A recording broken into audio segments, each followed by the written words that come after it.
سرکار ہو جائے، جو سر رکھ دے تمہارے قدموں پہ سرکار ہو جائے، جو تم سے سر کوئی پھیرے ذلیل و خوار ہو جائے، جو تم سے سر کوئی پھیرے ذلیل و خوار ہو جائے۔ اشارہ پائے تو ڈوبا ہوا سورج برآمد ہو، اشارہ پائے تو ڈوبا ہوا سورج برآمد ہو، اٹھے انگلی تو مہدوبل کے دو دو چار ہو جائے، اٹھے انگلی تو مہدوبل کے دو دو چار ہو جائے، جو ہو جائے تمہارا اس پہ حق کا پیار ہو جائے، جو ہو جائے تمہارا اس پہ حق کا پیار ہو جائے، بنے اللہ والا وہ جو تیرا یار ہو جائے، بنے اللہ والا وہ جو تیرا یار ہو جائے، کرم ہو یا رسول اللہ، کرم ہو یا رسول اللہ، اور غم و رنج و الم اور سب بلاؤں کا مداوا ہو، غم و رنج و الم اور سب بلاؤں کا مداوا ہو، اگر وہ گیسو والا میرا دلدار ہو جائے، اگر وہ گیسو والا میرا دلدار ہو جائے، کرم ہو یا رسول اللہ، کرم ہو یا رسول اللہ، اور تلا تم کیسا ہی کچھ ہے مگر اے نا خدائے من، اشارہ آپ فرما دیں، اشارہ آپ فرما دیں تو بیڑا پار ہو جائے، کرم ہو یا رسول اللہ، کرم ہو یا رسول اللہ، قوافی اور مضامین اچھے اچھے ہیں ابھی باقی، مگر بس بھی کرو نوری نہ پڑھنا بار ہو جائے، کرم ہو یا رسول اللہ، کرم ہو یا رسول اللہ۔ سبحان اللہ سبحان اللہ۔ ناظرین، حضرت ابراہیم خلیل اللہ علیہ نبینا علیہ الصلوۃ والسلام نمرود کی آگ میں ڈالے گئے، اور کس توکل کا آپ نے مظاہرہ کیا، اور پھر کیسے غیب سے آپ کی مدد کی گئی، وہ آگ کیسے گلزار بن گئی، اتنی بڑی آگ کہ جس کے قریب کوئی نہ جا سکتا تھا، جانور تک دور دور رہے، اور اس آگ میں جب آپ کو ڈالا جاتا ہے، آپ کا یقین ایسا تھا، آپ کا توکل ایسا تھا، بھروسہ ایسا تھا کہ وہ آگ گلزار بنا دی گئی۔ یہ آپ کا عظیم معجزہ ہے، اور یاد رہے اس وقت روایتوں میں آتا ہے کہ آپ کی عمر بھی بڑی چھوٹی تھی، 18-20 سال بھی بتایا جاتا ہے، اور کئی دن آپ آگ میں رہے۔ ہم چند سیکنڈ آگ میں اپنا ہاتھ نہیں رکھ سکتے، اور آپ کئی دن اتنی شدید آگ میں رہے، اور آپ کا کہتے ہیں نا بال بھی بیکا نہیں ہوا، اور سبحان اللہ، یہ بات تھی یقین کی، یہ بات تھی توکل کی۔ شاعر لکھتے ہیں نا کہ اگر آج بھی ہو ابراہیم سا ایمان پیدا، ایکچولی جو ڈسٹنس اور پرابلم ہے نا کہ ہمارا وہ توکل، وہ ایمان، وہ اللہ پر بھروسہ اب نہیں رہا، ہمیں چھوٹی سی پرابلم بھی بہت بڑی لگتی ہے، مگر شاعر لکھتے ہیں کہ اگر آج بھی ہو ابراہیم سا ایمان پیدا، آگ کر سکتی ہے انداز گلستاں پیدا۔ آج بھی غموں کی آگ، آج بھی پریشانیوں کی آگ گلزار بن سکتی ہے اگر رب پر بھروسہ ہو، اس کی قدرت پر بھروسہ۔ اور پھر اسی طرح یہاں ایک اور بات اس واقعے سے سیکھنے کو ملتی ہے جو عشق والی بات ہے۔ دیکھیں ہر چیز لاجک سے نہیں ہوتی ہے۔ عقل تو کہتی ہے کہ آگ میں اگر چھلانگ لگائیں گے تو جل جائیں گے، راکھ ہو جائیں گے، مگر عشق کے فیصلے نرالے ہوتے ہیں۔ تو عقل جو ہے ہر ڈیسیشن عقل سے نہیں لیا جاتا۔ شاعر لکھتے ہیں نا کہ بے خطر کود پڑا آتش نمرود میں عشق، عقل تھی محو تماشائے لب بام ابھی۔ عقل تو سوچ رہی تھی مگر عشق نے اپنا کام کر دیا ہے۔ عقل والوں کے نصیبوں میں کہاں ذوق جنوں، عشق والے ہیں جو ہر چیز لٹا دیتے ہیں۔ اللہ کریم اپنی ذات پر ہمیں ایسا بھروسہ عطا فرمائے کہ جب زندگی میں کبھی امتحان آئے تو ہمیں اللہ کی قدرت پر بھروسہ بھی ہو، اس کے کیے فیصلوں پر بھی یقین ہو۔ بعض اوقات ہمیں لگ رہا ہوتا ہے کہ مجھ پر اتنی ڈیفیکلٹی، اتنی پریشانی کیوں آ رہی ہے، لیکن اگر ہم ہسٹری پڑھیں انبیاء کی، اب تک ہم نے جتنے نبیوں کا جو ذکر کیا ہے، دیکھیں نا آزمائشیں ہی آزمائشیں ہیں۔ حالانکہ یہ اللہ کے مقبول ترین بندے، ہم تو ان کے قدموں کی خاک کے برابر بھی نہیں ہیں، لیکن ان پر اتنی آزمائشیں ہیں اور وہ صبر والے ہیں، وہ شکر والے ہیں۔ اور ہم چھوٹی سی آزمائش اور چھوٹی سی پریشانی پر گھبرا جاتے ہیں۔ اللہ کرے کہ اللہ ہمیں صبر والوں کا صدقہ عطا فرمائے، شکر والوں کا صدقہ عطا فرمائے۔ یہ واقعہ ہونے کے بعد پھر معاملات کیسے آگے چلے؟ حضرت ابراہیم علیہ السلام نے جب یہ آگ والا واقعہ ہو گیا، آپ سلامتی سے باہر آئے، تو آپ نے بڑا سمجھایا ان غیر مسلموں کو کہ تم اپنی رشتہ داریوں کی وجہ سے، اپنے دوستوں کی وجہ سے اپنے پرانے دین کو چھوڑنے کے لیے تیار نہیں اور اللہ کے سوا کچھ اور چیزوں کو پوچھتے ہو۔ آپ کو بڑا سمجھایا اور آپ نے کہا انہیں کہ کسی طرح تم اس بات سے توبہ کر لو، ورنہ قیامت کے دن تمہارے چھوٹے بڑے سب ایک دوسرے سے بیزار ہوں گے، سب ایک دوسرے پر لعنت کر رہے ہوں گے اور تم سب کا ٹھکانہ جہنم ہوگا۔ لیکن بات وہی ہے کہ جن کے نصیب میں تھا وہ ایمان لائے، اور جن کے دلوں پہ مہر تھی وہ اتنی بڑی نشانی دیکھ کر بھی وہ کنورٹ نہیں ہوئے۔ پھر یاد رہے کہ حضرت ابراہیم علیہ السلام آگ سے صحیح سلامت واپس آتے ہیں تو حضرت لوط علیہ السلام نے آپ کی رسالت کی تصدیق کی، جیسا کہ قرآن مجید میں بھی ہے فآمن لہ لوط، تو ابراہیم کی تصدیق لوط نے کی۔ یہاں پیارے اسلامی بھائیوں، نمرود جو ہے اس کے ساتھ بھی آپ کا بڑا زبردست مکالمہ ہوا، بڑی خوبصورت ڈیبیٹ ہوئی۔ آپ نے پہلے بھی لوگوں کو سمجھایا تھا جب یہ آگ کے واقعے سے پہلے بھی کہ جب بت کو آپ نے اس کو توڑا تھا اور کہا تھا کہ اسی سے پوچھ لو کس نے توڑا ہے، لیکن لوگوں کے پاس اس کا بھی جواب نہیں تھا۔ بڑا خوبصورت ڈیمونسٹریشن تھا، لیکن کہتے ہیں نا جس کو نہیں ماننا اس نے نہیں ماننا۔ آج بھی ایسے لوگ ہوتے ہیں جن کے سامنے آپ کلیریفائی کر دیں، دلائل دے دیں، لیکن نہیں ماننا تو نہیں ماننا۔ اسی طرح نمرود کو جو ہے وہ نمرود کے پاس آپ جب آئے اور غلے کے خزانے چونکہ اس کے قبضے میں تھے، قحط بھی آ گیا تھا، تو آپ اس کے پاس غلہ لینے آتے تھے، تو نمرود نے کہا کہ پہلے بتاؤ کہ تم کون سے دین کی طرف ہمیں بلاتے تھے؟ تو حضرت ابراہیم علیہ السلام نے ڈیفائن کیا کہ میرا رب تو وہی ہے جو زندگی اور موت دیتا ہے، یعنی موت و حیات کو پیدا کرتا ہے، اجسام بھی پیدا کرتا ہے۔ تو یہ بڑی زبردست دلیل تھی کہ ایک طرح سے اس کو بتا رہے تھے کہ جس نطفے سے تم بڑے ہوئے اور آگے جا کے تم فنا ہو جاؤ گے، میرا رب وہی ہے جو اس سب کا مالک ہے۔ اگر اس کے دل پر تو تکبر اور کس کو کہتے ہیں نا اندھیرا چھایا ہوا تھا، تو اس نے کہا کہ یہ تو کوئی مسئلہ نہیں ہے۔ اس نے 2 بندے بلائے اور ایک کو قتل کرنے کا حکم دیا، ایک کو چھوڑ دیا، کہا دیکھو میں نے بھی موت دے دی، میں نے بھی حیات دے دی، یعنی دونوں کو میں قتل کر سکتا تھا، تو دونوں میرا خیال ہے قتل کے سزائے موت کے وہ مجرمین تھے، تو ایک کو آزاد کر دیا کہ دیکھو میں نے اس کی سزا معاف کر دی، اور ایک کو قتل کر دیا۔ یہ کیسا بھونڈا جس کو کہیں کہ ڈیمونسٹریشن تھا یا پیسا بھونڈا اس کا دلیل تھی کہ یہ موت اور حیات تو وہ چیز ہی نہیں ہے، لیکن اللہ تبارک و تعالیٰ تو زندہ بھی کرتا ہے اور اس کے بعد موت بھی آتی ہے، انسان کس طرح بچے سے لے کر بڑا بنتا ہے، یہ پوری ایک تخلیق کا جس کو کہیں کہ منظر ہماری آنکھوں کے سامنے ہے۔ تو اب جب حضرت ابراہیم علیہ السلام کے سامنے اس نے یہ بات کی اور آپ کو محسوس ہو گیا کہ یہ بڑے واضح دلائل کے بعد بھی ماننے والے ہیں، تو آپ نے ایک اور شاندار بات کی کہ میرا رب تو وہ ہے جو مشرق سے سورج کو نکالتا ہے اور مغرب میں غروب کرتا ہے، اگر تم خدا ہو تو مغرب سے نکال کر سورج کو دکھا دو۔ اب وہ ہکا بکا رہ گیا اور اس کے پاس اس کا کوئی جواب نہیں تھا۔ لیکن ناظرین ایک اور بات سمجھنے والی کہ اتنی سارے دلائل کے بعد بھی وہ ایمان نہیں لایا۔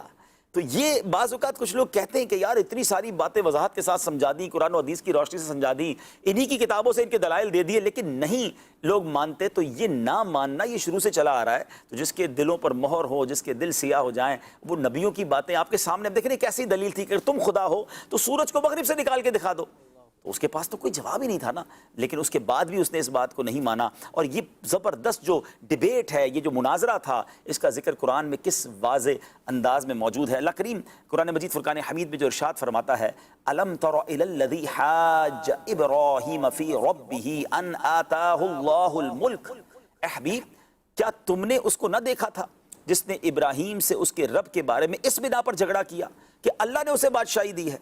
اذ قال ابراہیم ربی الذی یحیی ویمیت.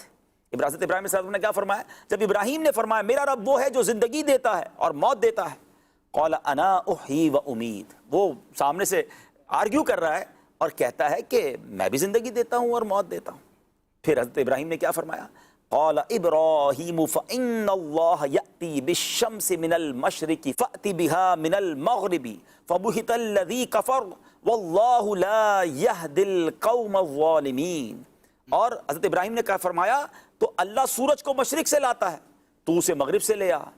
تو اس کافر کے ہوش اڑ گئے اور اللہ ظالموں کو ہدایت نہیں دیتا. بہرحال یہ حضرت ابراہیم علیہ السلام کے جو الفاظ اور جو دلائل ہیں، سبحان اللہ. کیا کہیں گے راشد بھائی، جب وہ بت کو آپ نے اس کے ہاتھ پیر توڑ کر کرتا خوبصورت ڈیمونسٹریشن دیا تھا کہ اسی سے پوچھ لو، تو انہوں نے کہا یہ تو جواب ہی نہیں دیتا. اور یہ پورا واقعہ بھی قرآن میں موجود ہے. اور انہوں نے کہا جب تمہیں پتہ ہے کہ کچھ نہیں کر سکتا پھر بھی اس کو پوچھتے ہو، افلا تعقلون. یہاں راشد بھائی تو ارشاد فرمائیں گے ایک بات آپ کی بات سے جو میرے ذہن میں آ رہی تھی کہ جو آپ نے فرمایا کہ بعض لوگوں کے سامنے بالکل واضح دلائل دے دیے جاتے ہیں لیکن وہ پھر بھی نہیں مان رہا ہوتا. تو ہدایت یہ اللہ تبارک و تعالیٰ کی بہت بڑی نعمت ہے. یا ایک چیز اور سیکھنے کی ہے کہ اگر ہمیں رب نے ہدایت پہ رکھا ہے تو اس پہ اس کا شکر ادا کریں. واہ واہ واہ، سبحان اللہ. دیکھیں کتنے واضح دلائل ہیں لیکن نہیں مان رہا، اور آج بھی بعض لوگوں کے سامنے پیش کیے جاتے وہ نہیں مان رہا ہوتا. تو اللہ پاک کا اس پہ شکر ادا کرنا چاہیے کہ اس نے ہمیں ہدایت عطا فرمائی، اور پھر ہمیں ایسی چیزوں کی طرف نہیں جانا چاہیے کہ جو پھر گمراہی کی طرف لے جاتے ہیں. بالکل صحیح تو رب کا شکر اس پر ادا کرنا چاہیے. ہدایت ملنے پر بھی یہ بہت بڑی اللہ کی نعمت ہے جو ہمیں شکر ادا کرنا چاہیے. اور راشد بھائی کیا کہیں گے جو دلائل حضرت ابراہیم علیہ السلام جس طرح فرماتے ہیں، سبحان اللہ. جی، اللہ تبارک و تعالیٰ کے انبیاء کا جو فرض منصبی ہے اللہ کے بندوں کو اللہ کی طرف بلانا، اور اس میں سر فہرست جس کو ہم نے پہلے بھی ذکر کیا کہ ہر نبی نے ہی اللہ تبارک و تعالیٰ کے ایک ہونے کی، وحدانیت کی اور توحید کی دعوت دی ہے. ابراہیم علیہ السلام نے جو پہلی دلیل قائم فرمائی تھی وہی لاجواب کرنے والی تھی کہ زندگی اور موت رب دیتا ہے. جو کر کے دکھایا اس کو کوئی بھی ذی شعور عقل والا شخص جو ہے زندگی اور موت سے تعبیر نہیں کر سکتا. موت کو زندہ کرنا اور ہے اور کسی کی جان بخش دینا وہ اور ہے. جی، لیکن اتمام حجت کے لیے حضرت ابراہیم علیہ السلام نے ایک اور شاندار دلیل قائم فرمائی. یہاں سے یہ پتہ چلتا ہے کہ رب تبارک و تعالیٰ ہی ہدایت دینے والا ہے. بندوں کا کام کیا ہے؟ لوگوں کو نصیحت کرنا، رب تبارک و تعالیٰ اور اس کے محبوب کا حکم پہنچا دینا. انبیاء کرام نے بھی جا بجا یہ ارشاد فرمایا، قرآن مجید میں بھی اس طرح کے مضامین ملتے ہیں کہ نبیوں کے ذمے صرف پہنچا دینا ہے. دل میں بات ڈالنا اور ہدایت کی توفیق دینا یہ رب تبارک و تعالیٰ کے دستے قدرت میں ہے. یہاں سے ان مبلغین کو بھی حوصلہ رکھنا چاہیے کہ بڑی اخلاص اور بڑی محنت کے ساتھ وہ جب تبلیغ دین کرتے ہیں اور سامنے سے اگر اچھا رزلٹ نہیں ملتا یا مایوسی کا سامنا ہوتا ہے تو انسان کو ڈس ہارٹ نہیں ہونا چاہیے، اپنے کام کو جاری رکھنا چاہیے. کیونکہ منوانا اور کسی کو ہدایت کے رستے پر لے آنا یہ ہماری ذمہ داری نہیں ہے. ہماری ذمہ داری یہ ہے کہ بلغوا انی ولو آیا، میری طرف سے پہنچا دو اگرچہ ایک ہی آیا. کیا خوبصورت بات کی ہے. اور ناظرین آج آپ کو کچھ مناظر بھی دکھانے ہیں، انشاءاللہ ایمان تازہ ہو جائے گا. یہ جو آگ کا حضرت ابراہیم علیہ السلام کو جہاں آگ میں ڈالا گیا، یہ بڑا تاریخی واقعہ، ہسٹوریکل واقعہ، قرآن کا شاندار واقعہ. اور آج بھی جب پڑھتے تو جس کو کہتے ہیں نا کہ ایک ایمانی حرارت ملتی ہے کہ کیا یقین تھا ان کو رب کی ذات پر، اور آگ میں ڈال دیا گیا اور آپ نے گویا اللہ کے حوالے کر دیا اپنے آپ کو. اور پھر رب نے کیسے ان کے لیے وہ جو ہے وہ آگ کو گلزار کیا. تو وہ منظر کہاں ہوا تھا؟ آج سے کچھ سالوں پہلے میری قبلہ مفتی قاسم صاحب اور نگران شورا کے ساتھ اس جگہ حاضری ہوئی تھی. اس کے مناظر ہماری مجلس سے نکالے ہیں. اس سے پہلے کہ اس منظر کی طرف چلیں، ایک دو خوبصورت معجزات کہیے، آپ کے کمالات کہیے. اب یہ نمرود سے ڈیبیٹ ہوئی، اس کے بعد جواب تو بچا نہیں. آپ تو اناج لینے گئے تھے، اس نے اناج بھی نہیں دیا. اب آپ اپنے گھر آئے تو آپ نے کیا کیا کہ اب گھر خالی ہاتھ آنے سے بہتر ہے کہ آپ نے کیا کیا، بوریوں میں 2 بوریوں میں ریت بھر لی. گھر والے سمجھیں کہ کچھ آئے ہیں خالی لے کر نہیں آئے، خالی ہاتھ نہیں آئے، تو آپ بوریاں آپ نے گھر میں رکھی اور آپ آرام کرنے لگ گئے. حضرت سارہ اٹھی اور انہوں نے بوریاں کھولی، ان کو تو پتہ نہیں تھا، تو دیکھا تو اس میں زبردست اناج موجود تھا اور آپ نے اس اناج سے کھانا تیار کیا. حضرت ابراہیم اٹھے تو آپ نے دیکھا کہ کھانا کہاں سے ریڈی ہو گیا، میں تو مٹی بھر کے لایا تھا. اللہ اکبر. تو جب ارشاد فرمایا کہ کھانا کہاں سے آیا، تو کہا وہ جو آپ بوریاں لائے تھے اس میں سے اناج نکلا ہے. تو آپ سمجھ گئے سبحان اللہ کہ یہ اللہ تعالیٰ کی طرف سے عطا کردہ رزق ہے۔ رب عز و جل اپنے نبیوں پر اس طرح کرم نوازی فرماتا ہے، اپنے نیک بندوں پر ایسی مہربانیاں ہوتی ہیں۔ حضرت سلمان فارسی رضی اللہ تعالیٰ عنہ حضرت ابراہیم علیہ السلام کی ایک اور شان بیان فرماتے ہیں کہ ایک بار کفار کی طرف سے آپ پر بھوکے شیر چھوڑ دیے گئے۔ آپ ذرا آزمائشوں کو کاؤنٹ تو کریں نا، حضرت ابراہیم ایک طرف خلیل اللہ ہیں۔ راشد بھائی اس بات کو تھوڑا سا ڈسکس کرتے ہیں، دوست ہیں اللہ کے، یعنی یہ لقب تو صرف انہی کو ملا نا، خلیل اللہ ہونا بہت بڑی بات ہے۔ اور جیسے ہم نے ابھی شروع میں بات کی تھی کہ نبی پاک کے بعد سب سے زیادہ عظیم ہستی یہ ہیں، اور اتنی آزمائش ہے، خلیل پر اتنی آزمائش ہے، تو یہ بتایا جا رہا ہے کہ اللہ کے نیک بندوں پر آزمائشیں آتی ہیں اور وہ صبر کرتے ہیں۔ تو اگر آج بھی کسی پر آزمائش آتی ہے تو ان بزرگوں کو یاد کر لیں۔ جی، یہاں پر حضرت ابراہیم علیہ السلام کے ان تمام واقعات کو دیکھ کر علماء کرام نے ایک نتیجہ بھی بیان کیا ہے کہ حضرت ابراہیم علیہ السلام کا مقام و مرتبہ دیکھیں، ساری خلقت میں پیارے آقا علیہ السلام کے بعد سب سے افضل و اعلیٰ ہے، اتنا بڑا مقام ہے، آپ کو ابو الانبیاء کہا جاتا ہے۔ آپ کے بعد جتنے انبیاء آئے جن میں نبیوں کے سردار نبی اعظم علیہ السلام بھی ہیں، سب آپ کی اولاد سے ہیں، اتنا بڑا مقام و مرتبہ ملا۔ لیکن دوسری جانب دیکھیں تو آپ پر آزمائشیں بھی آئیں، یعنی آپ کے حوالے سے بیان کیا جاتا ہے کہ سلطنت نمرود کا آپ نے مقابلہ کیا، یہ بھی ایک بہت بڑا امتحان تھا۔ اپنے شہزادے کو جو اتنی خواہشوں اور اتنی محبتوں کے ساتھ رب تبارک و تعالیٰ کی جناب سے انہیں عطا ہوا، اور بڑی عمر میں ان کو یہ شہزادہ عطا ہوا، ان کو ذبح کرنے کا معاملہ ہوا، پھر اپنی زوجہ کو، اپنے شہزادے کو بیابان جنگل میں، جہاں آج الحمدللہ بہار ہے، مکہ المکرمہ ہے، صفا مروہ کی ساری بہاریں ہیں، کیا بات، وہاں پر ان کو تنہا چھوڑ دیا۔ تو یہ ساری آزمائشیں ہیں، اور دوسری طرف اتنے بڑے مقام و مرتبے ہیں۔ مفتی احمد یار خان نعیمی رحمۃ اللہ تعالیٰ علیہ بڑی پیاری بات ذکر کرتے ہیں، یعنی وہ لوگ کہ جو محنت نہیں کرتے، اسٹرگل نہیں کرتے، لیکن بڑا مقام اور بڑا نام چاہتے ہیں، تو جس کا بھی بڑا نام ہوتا ہے یہ رب تبارک و تعالیٰ ہی کا فضل ہوتا ہے۔ لیکن عالم اسباب کے اعتبار سے بڑے نام کے لیے بڑے کام کا ہونا ضروری ہے۔ کوئی غیر معمولی پوسٹ پر تبھی جاتا ہے جب وہ غیر معمولی محنت اور کام کرتا ہے۔ مفتی احمد یار خان نعیمی رحمۃ اللہ تعالیٰ علیہ ان ساری باتوں کو ذکر کرنے کے بعد نتیجہ یہ بیان فرماتے ہیں تفسیر نعیمی میں کہ اللہ تبارک و تعالیٰ کی اکثر نعمتیں محنتوں کے بعد ہی حاصل ہوتی ہیں۔ کیا بات ہے، سبحان اللہ۔ اب یہ ذرا سنیے، سلمان فارسی کہہ رہے ہیں کہ بھوکے شیر ان پر چھوڑ دیے گئے، ان شیروں نے جب حضرت ابراہیم علیہ السلام کو دیکھا تو ان کے قدموں میں سر رکھ دیا اور آپ کے قدم چاٹنے لگے۔ انہوں نے اپنا کام کر دیا تھا، مگر اللہ والوں کی حفاظت اس طرح ہوتی ہے۔ ناظرین آئیے اس مقام کی طرف چلتے ہیں، وہ مقام آپ کو دکھاتے ہیں، اور یہ واقعی ہمارے لیے بھی زندگی کا ایک یادگار واقعہ تھا، اور یہ واقعہ کہاں پیش آیا اور کچھ اس کے بارے میں جانتے ہیں۔ صلو علی الحبیب صلی اللہ تعالی علی محمد صلی اللہ علیہ وسلم، صلو علی الحبیب صلی اللہ تعالی علی محمد صلی اللہ علیہ وسلم۔ میٹھے میٹھے اسلامی بھائیوں اور مدنی چینل کے ناظرین، اس وقت ہم اس علاقے میں ہیں عرفہ کے، اور وہاں جا رہے ہیں کہ جہاں ایک تاریخی اسلامی واقعہ حضرت ابراہیم علیہ السلام کو جو نار نمرود میں ڈالا گیا تھا، اور اللہ تبارک و تعالیٰ کے حکم سے وہ آگ کیسے گل و گلزار بنی، بڑا ہی زبردست تاریخی واقعہ ہے، قرآنی واقعہ ہے۔ توکل کا، اللہ پر بھروسے کا ایسا شاندار مظاہرہ سیدنا ابراہیم علیہ السلام کا ہوا۔ وہ دور دو منارے، پلر، ستون نظر آ رہے ہیں، شاید آپ کے کیمرے اس کو لے سکے نہ لے سکے۔ وہ مقام دور سے ابھی ہمیں بتایا گیا ہے کہ یہ وہ مقام ہے جہاں منجنیق یا منجنیق سے حضرت ابراہیم علیہ السلام آگ کی طرف بڑھائے گئے تھے۔ دیکھتے ہیں، اللہ خیر فرمائے۔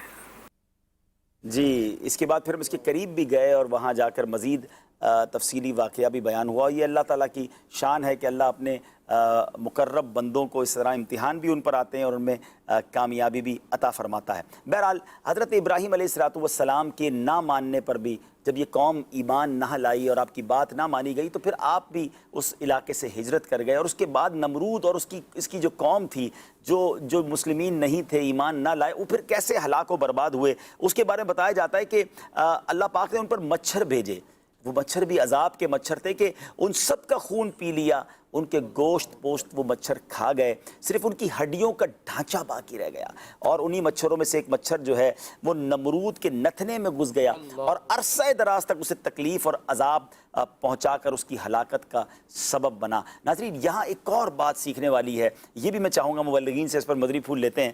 اصحاب فیل کا واقعہ پڑھیں، ایک طرف ہاتھی ہیں، دوسری طرف ابابیل ہیں۔ اور ابابیل کے بھی پنجوں میں چھوٹے چھوٹے کنکر ہیں. اس طرف نمرود ہے جو خدائی کا دعوے دار ہے اور اس کو ہلاک کیا جا رہا ہے ایک مچھر کے ذریعے. ایک طرف جناب فرعون ہے جو کہتا ہے ساری سلطنت کا خالق میں مالک میں، اور اس کو دریا میں غرق کر دیا جاتا ہے. یعنی یہ جو اللہ ان ظالموں کو عذاب دیتا ہے، جو جس طرح ان کو برباد کیا جاتا ہے، یہ بھی کیسی ذلت کا جی. اور اللہ تبارک و تعالیٰ کی قدرت کا اس کا اظہار ہوتا ہے کہ وہ رب کتنا قادر ہے. اور یہ نمرود ہے ان بادشاہوں میں جس کی ساری دنیا پر حکومت تھی، گویا سپر پاور اس وقت. صحیح بات ہے. تو جو سپر پاور ہے اس کو کس طریقے سے برباد کیا جاتا ہے کہ ایک مچھر گھس گیا اور پہلے اس کے دربار کا کیا تھا طریقہ، جو آیا اس کو سجدہ کرے، تو خدائی کا دعوے دار تھا. اور جب یہ مچھر فوری بھی اس کو نہیں مار دیا گیا، یعنی عبرت کا بھی ایک نشان نمونہ بنایا گیا اسے. بڑے دیر تک وہ کاٹتا رہا، اس کے دماغ کے اندر گھس گیا، اور پھر دربار کا جو ہے دستور یہ بن گیا کہ اب جو آئے گا اس کے سر پہ جوتا مارے گا تاکہ اس کو تھوڑا سکون ملتا. ہاں، وہ جب ورنہ وہ کاٹ رہا ہوتا تھا، جب جوتا پڑتا تھا تو تھوڑی دیر کے لیے مچھر بھی وہ آگے پیچھے ہو جاتا ہوگا کہ کیا ہوا. تو اب اس کی کیسی ذلت. تو یہاں درباری جوتا مار رہے ہیں. جو آ رہا ہے پہلے سجدہ کرواتا تھا، یہاں دیکھیے پہلے سجدہ کرواتا تھا اور اب جوتا کھا رہا ہے. تو کیسے اسے جوتے کھانے کو ملے. تو یہاں ان لوگوں کے لیے نصیحت ہے کہ جو ابھی کسی پاور پہ، کسی طاقت پہ، کوئی عہدہ ہے، کوئی رتبہ ہے، تو آدمی اس وقت جو ہے وہ کسی کو کمزور دیکھ کر ظلم کرتے ہوئے سوچتا بھی نہیں ہے کہ یہ میرا کیا بگاڑ لے گا. ٹھیک ہے، ابھی آپ کسی پہ ظلم کر لیں گے، کسی کو نقصان پہنچا دیں گے، کچھ بھی ہو سکتا ہے آپ کے پاس ابھی پاور ہو، لیکن رب العالمین دیکھ رہا ہے. اس نے جب پکڑا نا، اس نے بدلہ لیا. تو یہ کتنا طاقتور تھا، پھر جوتے کھاتے کھاتے مرا. تو آپ کو کیا طاقت ملی ہو. بالکل صحیح کہہ رہے. اچھا، یہ ہم نے کتابوں میں پڑھا، سیرت میں پڑھا، لیکن اگر آج بھی دنیا کے حالات پر نظر دوڑائیں تو ظالموں کا انجام ایسا ہی دیکھا کہ پھر ان کا نام لینے والا کوئی نہیں بچتا. ان کی داستان یقین نہیں آتا کہ یہ وہی شخص ہے، کہ یہ وہی لوگ ہیں جن کی جس طرح دنیا میں یہ داستان تھی اور اب یہ حال ہو گیا. تو ظلم کا جو ہے وہ انجام برائی ہے. اللہ ہمیں ہمیشہ ظلم سے محفوظ رکھے اور ظالموں کے ظلم سے بھی بچائے اور ہمیں بھی ظلم کرنے سے محفوظ فرمائے. ناظرین، حضرت ابراہیم علیہ السلام کی سیرت میں ایک پرٹیکولر پرسنالٹی کا بہت ذکر آتا ہے بار بار. اس کے بارے میں کچھ کنفیوژن بھی رہتی ہے. میں چاہوں گا مبلغین سے بھی اس پر مدنی پھول لیں. مفتی قاسم صاحب نے بھی اپنی بڑی پیاری کتاب سیرت الانبیاء، جس کو ہم ہر ہی سلسلے میں آپ کو دکھاتے بھی ہیں، لینے والی کتاب ہے، اور یہ اپنے ساتھ ضرور رکھیں اس کتاب کو. تو حضرت ابراہیم علیہ السلام کے جب ہم سیرت پڑھتے ہیں نا، تو قرآن پاک میں بھی کئی مقامات پر ہے کہ آپ نے اپنے والد کو توحید کی دعوت دی اور بت پرستی سے منع کیا.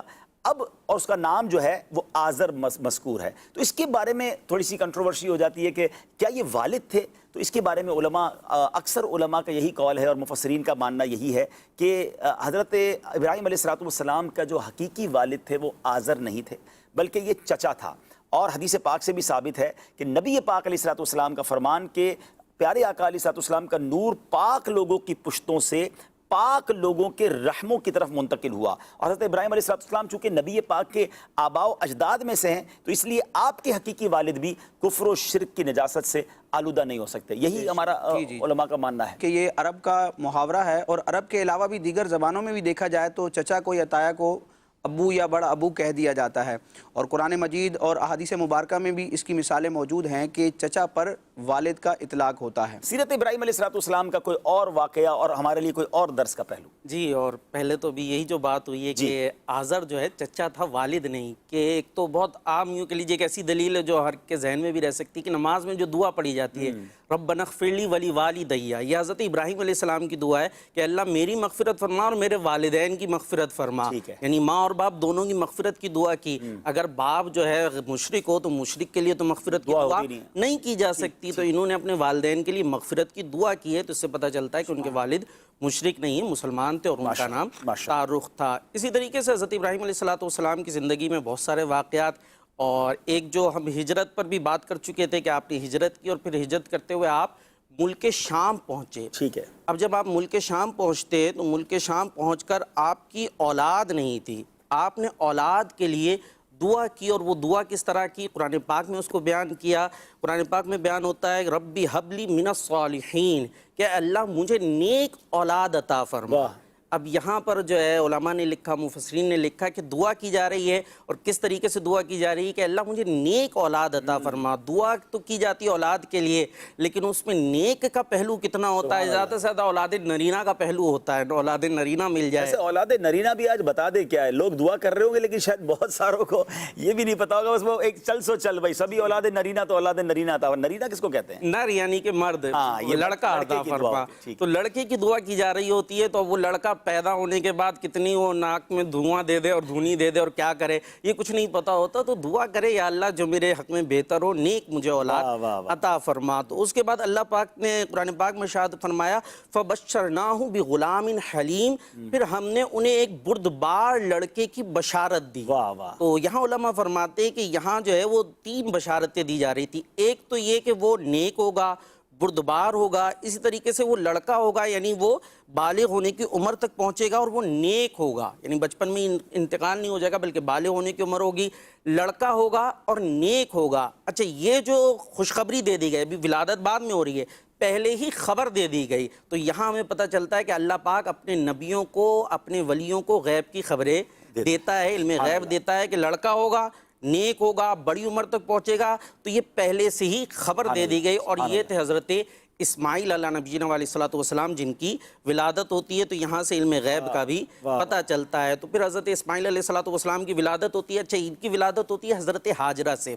پہلے حضرت سارہ آپ کی زوجیت میں تھی، پھر وہ پورا اپنے واقعہ بیان بھی کیا ہے کہ کس طریقے سے حضرت ہاجرہ جو حضرت سارہ کو ملتی ہیں، اور پھر وہ لا کے حضرت سارہ حضرت ہاجرہ کو حضرت ابراہیم علیہ السلام کو دے دیتی ہیں، اور پھر انہی کے کہنے پہ یہ نکاح ہوتا ہے۔ حضرت ہاجرہ سے وہ نکاح کر لیتے ہیں کیونکہ حضرت سارہ کی اولاد نہیں ہوتی، تو پھر ان کے ذریعے اولاد ہوتی ہے حضرت اسماعیل علیہ السلام کی صورت میں، اور پھر حضرت اسماعیل علیہ السلام دنیا میں آ جاتے ہیں۔ اچھا پھر ایک چیز ہوتی ہے، تو جب حضرت اسماعیل علیہ السلام کی ولادت ہو جاتی ہے، وہ ان کو گود میں لے کر پیار کر رہے ہیں، تو تھوڑے سے جذبات اس طرح کے ان کے دل میں پیدا ہوتے ہیں، تو وہ حضرت ابراہیم علیہ السلام سے کہتی ہیں کہ آپ ان کو نا کہیں دور چھوڑ کر آ جائیں، ان کی والدہ اور ان کو۔ اور پھر اس میں حکمت ہوتی ہے اللہ تبارک و تعالیٰ، اس پہ ضرور بات کریں گے۔ یہ بھی عجب سفر تھا اور عجب فرمائش تھی، اور پھر اس کے بعد جو ٹرننگ پوائنٹ آیا، میں تو سمجھتا ہوں کائنات کے جو بہت بڑے بڑے ٹرننگ پوائنٹ ہیں اس میں سے ایک یہ تھا کہ جو مکے کا آباد ہونا، پھر کعبے کی تعمیر ہونا اور حج کا خوبصورت ایک سلسلہ، اس پہ ضرور بات کریں گے۔ لیکن میں یہاں جو ایک آپ نے بات کی کہ نیک اولاد کی تمنا، ناظرین یہ بڑی کمال کی بات ہے، اور یہ نبیوں کی دعاؤں کا طریقہ ہے،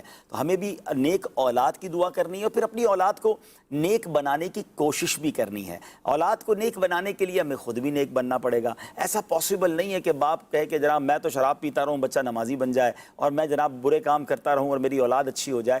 اولاد ماں باپ سے سیکھتی ہے، پہلا اسکول تو ان کے لیے ماں باپ ہوتے ہیں۔ آپ دیکھیں نا، جن گھروں میں نماز ہوتی ہے وہاں بچے بھی، چھوٹے چھوٹے بچے بھی جانماز کے پاس آ کے کھڑے ہو جاتے ہیں، اور جن گھروں میں ناچ گانے اور برے افعال ہوتے ہیں ان کے بچے باہر روڈوں پر بھی غلط کام کرتے نظر آ رہے ہوتے ہیں۔ تو ہمیں اگر اپنی اولاد کو نیک بنانا ہے اور آگے مغفرت کا ذریعہ انہیں بنانا ہے، تو اس کی تربیت کے لیے ہمیں اپنے لیے بھی کچھ کام کرنا ہوگا۔ اور کمال کی بات یہ کہ آج کے اس دور میں اگر آپ چاہتے ہیں کہ آپ کی بھی تربیت ہو، میری بھی ہو اور ہماری اولاد کی بھی ہو، تو پھر دعوت اسلامی کے پاس پورا پیکج موجود ہے۔ بڑوں کے لیے مدرسے الگ ہیں، جامعات الگ ہیں، اجتماعات الگ ہیں، بچوں کے لیے الگ ہیں، عورتوں کے لیے الگ ہیں، یعنی each and every member of family کے لیے ماشاءاللہ سب کچھ۔ اور مدنی چینل ساری فیملی کے ساتھ بیٹھ کے دیکھیں تو گھر بیٹھے سب کی تربیت۔ تو یہ فکر ہمیں کرنی ہوگی کہ نیک اولاد یہ ہمارا پھل بھی ہے، ہماری مغفرت کا ذریعہ، صدقہ جاریہ کا باعث بن سکتی ہے۔ تو یہ نبیوں کی دعائیں بتا رہی ہیں کہ نیک اولاد کتنی بڑی چیز ہے، تو اس کے لیے فکر اور اس کے لیے اسٹرگل بھی کرنا چاہیے۔ اور یہاں میں یہ چاہوں گا کہ جب یہ حضرت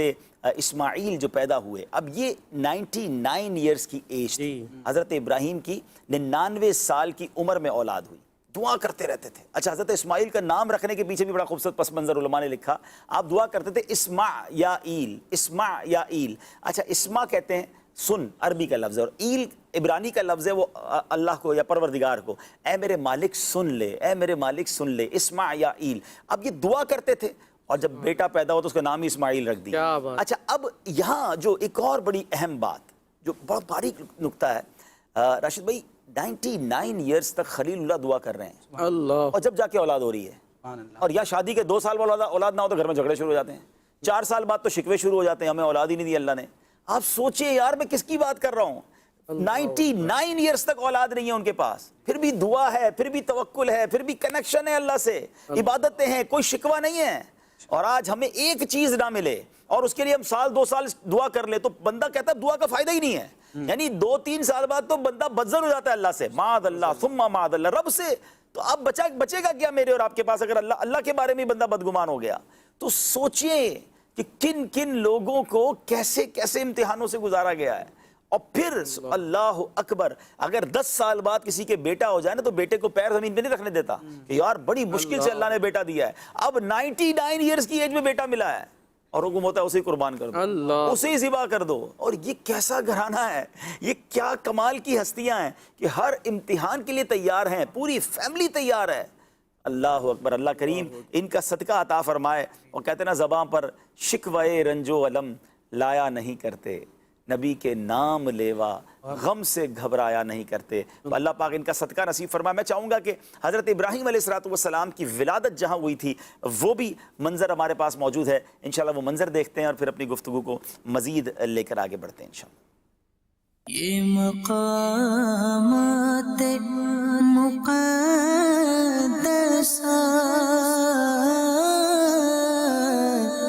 یہ مقامات مقدسہ اللہ والوں سے ہے جو وابستہ،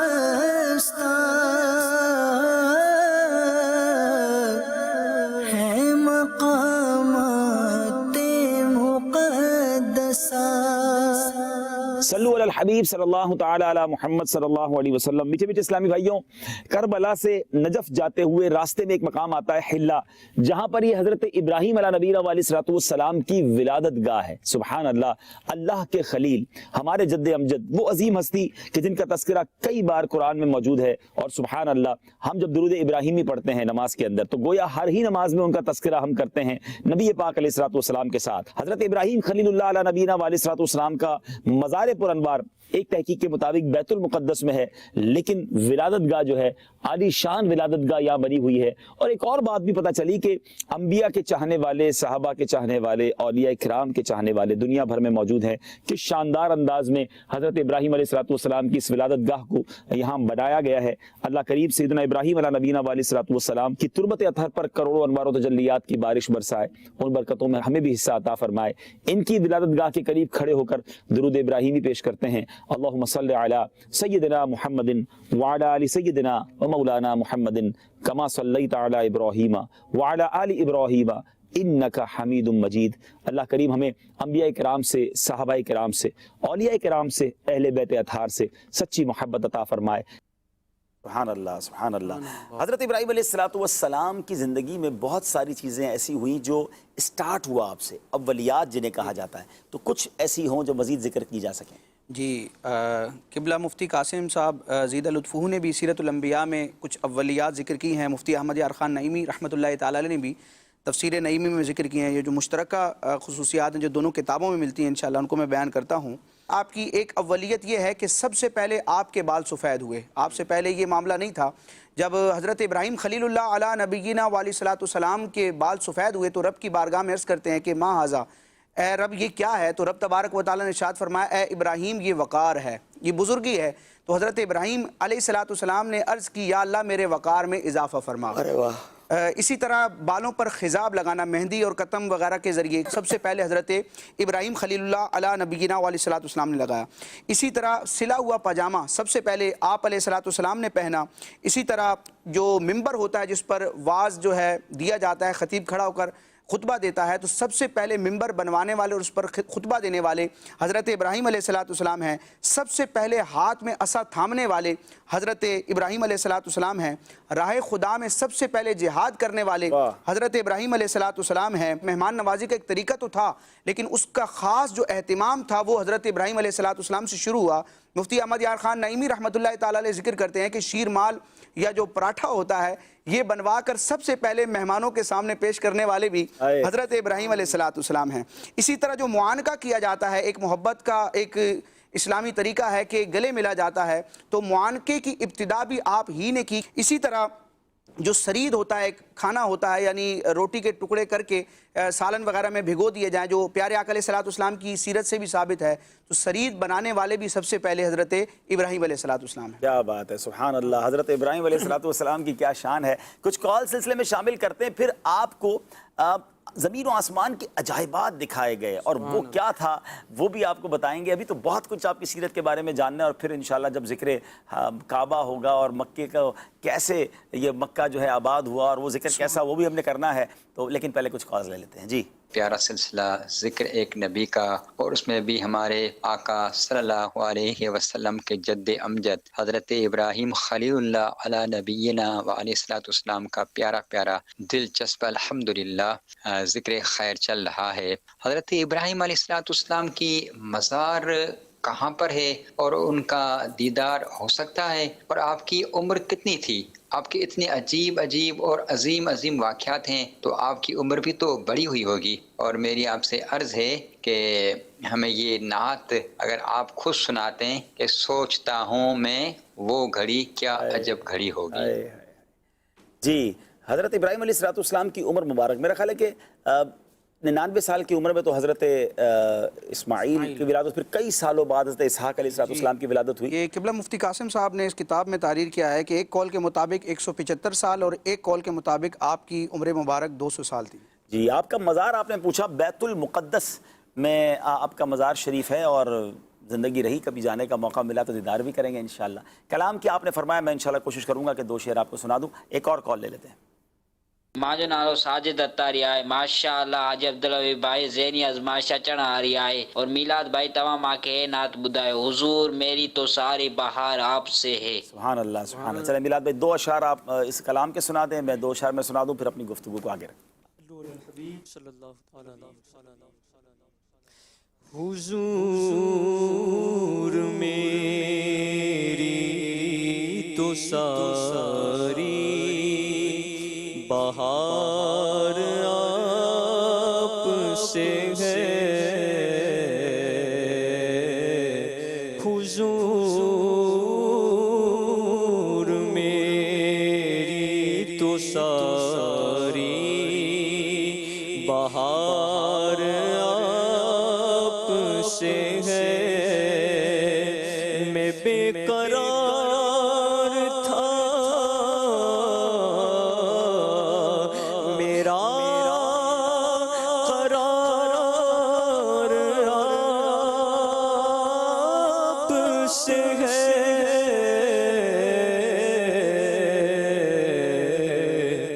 حضور میری تو ساری بہار آپ سے ہے، اور میری تو ہستی کیا ہے میرے غریب نواز، میری تو ہستی کیا ہے میرے غریب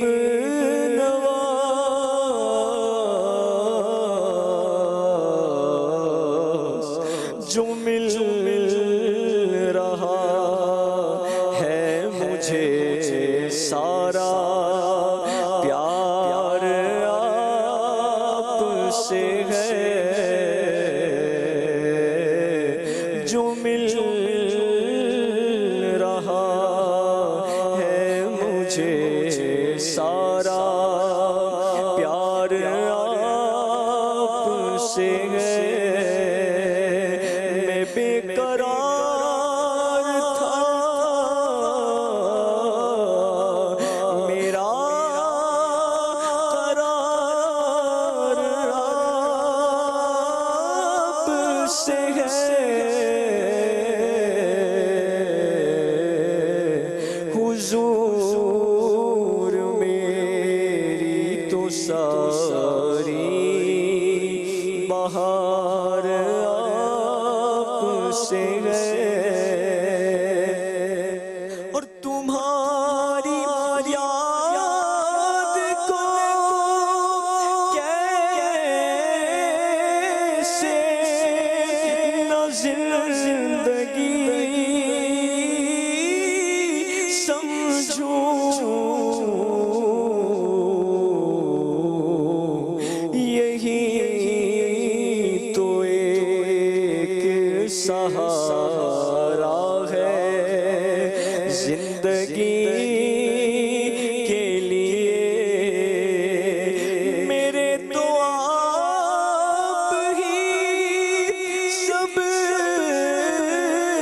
کچھ ہے یا رسول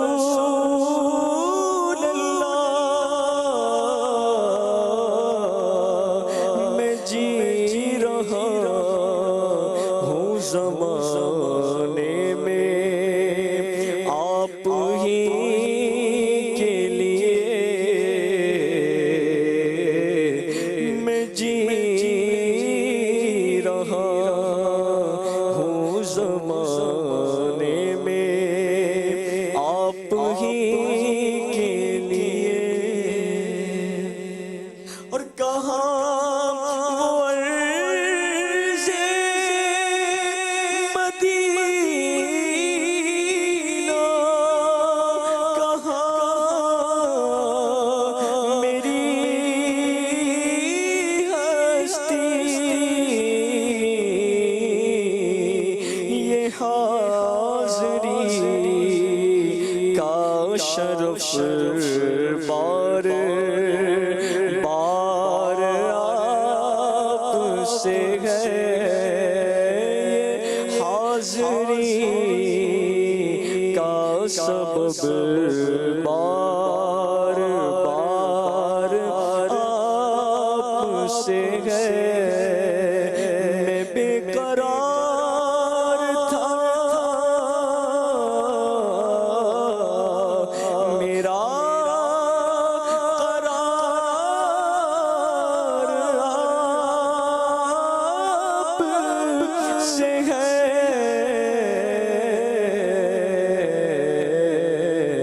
حضور میری تو ساری بہار آپ سے ہے۔ صلو علی الحبیب صلی اللہ تعالی علی محمد صلی اللہ علیہ وسلم۔ سوچتا ہوں میں وہ گھڑی، کیا جب گھڑی ہوگی، سوچتا ہوں میں وہ گھڑی، کیا جب گھڑی ہوگی، سوچتا ہوں میں وہ گھڑی، کیا جب گھڑی ہوگی، جب در نبی پر ہم سب کی حاضری ہوگی، جب در نبی پر ہم سب کی حاضری ہوگی، سوچتا ہوں میں وہ گھڑی، کیا جب گھڑی ہوگی، بات کیا ہے باد سما، اتنی کیوں معطر ہے، بات کیا ہے باد سما، اتنی کیوں معطر ہے، سبز سبز گنبد کو چوم کر چلی ہوگی، سبز سبز گنبد کو چوم کر چلی ہوگی، جب در نبی پر ہم سب کی حاضری ہوگی، آرزو ہے سینے میں گھر بنے مدینے میں، آقا آرزو ہے سینے میں قبر بنے مدینے میں، ہو کرم جو بندے پر بندہ پروری ہوگی، ہو کرم جو بندے پر بندہ پروری ہوگی، سوچتا ہوں میں وہ گھڑی، کیا جب جب جڑی ہوگی، جب در نبی پر ہم سب کی حاضری ہوگی انشاءاللہ۔ جناب راشد بھائی، حضرت ابراہیم علیہ السلام کو مشاہدات کرائے گئے، اس بارے میں کچھ بتائیے۔ جی، اللہ تبارک و تعالیٰ کے جتنے بھی انبیاء ہیں، اللہ تبارک و تعالیٰ نے ان کو شاندار علم عطا فرمایا ہے، اور یہ ایک بنیادی عقیدہ ہے جس کو صدر الشریعہ نے بہار شریعت کے پہلے حصے میں بھی بیان فرمایا کہ ما کان و ما یکون، یعنی ابتدائے خلق سے لے کر قیامت قائم ہونے تک جو کچھ بھی تھا اللہ تعالیٰ نے یہ علم اپنے تمام انبیاء کو عطا فرمایا ہے۔ یعنی پیارے آقا علیہ السلام کے علوم کی تو بات ہی جدا ہے۔ علماء نے ذکر کیا کہ ما کان و ما یکون اور لوح محفوظ کا جو علم ہے یہ پیارے آقا علیہ السلام کے علوم میں سے ایک حصہ ہے، لیکن ما کان و ما یکون وہ ہے کہ زمین و آسمان کے مشاہدات اللہ تبارک و تعالیٰ نے اپنے انبیاء کو کروائے، اور ان میں سر فہرست حضرت ابراہیم علیہ السلام ہیں جن کا ذکر رب تبارک و تعالیٰ نے قرآن مجید میں بھی بیان فرمایا۔ یہاں پر ایک بات ذکر کی جاتی ہے کہ جو ایک امتی کا ایمان ہے اور ایک نبی کا ایمان ہے، اس میں فرق کیا ہے؟ تو بہت فرق ہے اس اعتبار سے کہ یقین کی 3 قسمیں بیان کی جاتی ہیں۔ ایک ہوتا ہے علم الیقین، ایک ہوتا ہے عین الیقین، اور ایک ہوتا ہے حق الیقین۔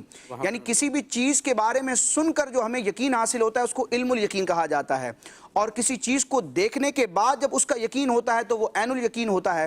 اور علم الیقین اور عین الیقین یعنی دیکھنے اور سننے کے بعد دل میں جو وہ بات قرار پکڑتی ہے اور دل میں ایک جو یقین اور اطمینان کی کیفیت پیدا ہوتی ہے وہ حق الیقین کے درجے میں ہوتی ہے۔ تو انبیاء کرام کے جو علم کی شان ہے وہ عین الیقین اور حق الیقین کے اعتبار سے ہے۔ سورہ انعام میں اللہ تبارک و تعالیٰ نے ابراہیم علیہ السلام کا ذکر فرمایا، وَكَذَلِكَ نُرِي إِبْرَاهِيمَ مَلَكُوتَ السَّمَاوَاتِ وَالْأَرْضِ وَلِيَكُونَ مِنَ الْمُوقِنِينَ، جس کا ترجمہ ہے اور اسی طرح ہم ابراہیم کو آسمانوں اور زمین کی عظیم سلطنت دکھاتے ہیں اور اس لیے کہ وہ عین الیقین والوں میں سے ہو جائے۔ یہ تو حضرت ابراہیم علیہ السلام کی شان ہے کہ آپ نے زمین سے آسمان تک کے مشاہدات کیے، اور ذکر کیا جاتا ہے کہ بیت المقدس میں ایک صخرہ، ایک چٹان پر آپ کو کھڑا کیا گیا اور آپ سے فرمایا گیا کہ اوپر کی طرف دیکھیے۔ جب ابراہیم علیہ السلام نے اوپر دیکھا تو آپ کو عرش و کرسی اور لوح و قلم تک کے جتنے بھی عجائبات تھے وہ دکھا دیے گئے۔ پھر آپ سے فرمایا گیا کہ نیچے دیکھیے، تو آپ نے تحت الثری تک زمین کے تمام عجائبات کو دیکھا۔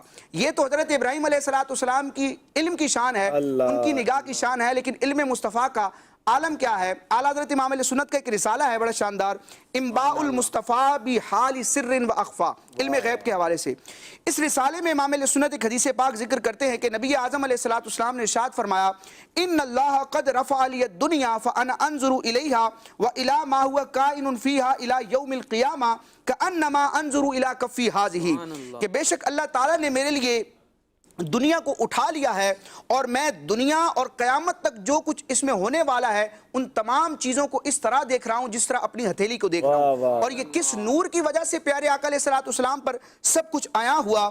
سرکار فرماتے ہیں اس روشنی کے سبب جو اللہ تعالیٰ نے اپنے نبی کے لیے روشن فرمائی، جیسے محمد صلی اللہ تعالیٰ علیہ وسلم سے پہلے انبیاء کے لیے روشن کی تھی۔